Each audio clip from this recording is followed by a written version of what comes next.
Sulla strada che da Oristano porta al paese di Milis si incontra, proprio all'entrata dell'abitato, il tempio romanico dedicato a San Paolo.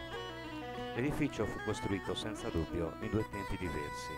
Tra il 1140 e il 1150 furono probabilmente le stesse maestranze che avevano lavorato alla chiesa di Santa Giusta a costruire l'impianto, mentre tra il 1200 e il 1225 maestranze di influenza pistoiese effettuarono la costruzione dell'opera bicromane che ne distingue il completamento.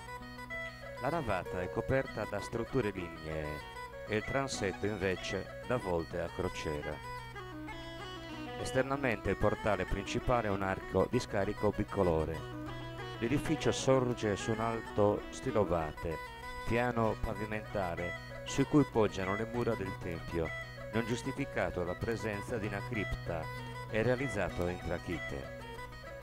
Nel fianco sud si contano 4 spicchi divisi da lesene di forte aggetto. Nel secondo si apre una monofora, mentre in una lunetta del terzo è intarsiata una croce trachitica di colore rosso cupo che ricorda quella del portale di Santa Giusta.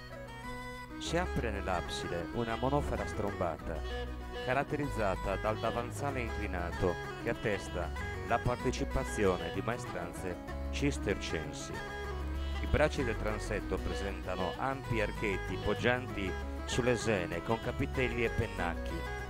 L'archeggiatura è studiata con una certa ricercatezza nella scelta dei materiali. Nel transetto, sulla monocromia, spiccano i pennacchi decorativi in pietra verdastra.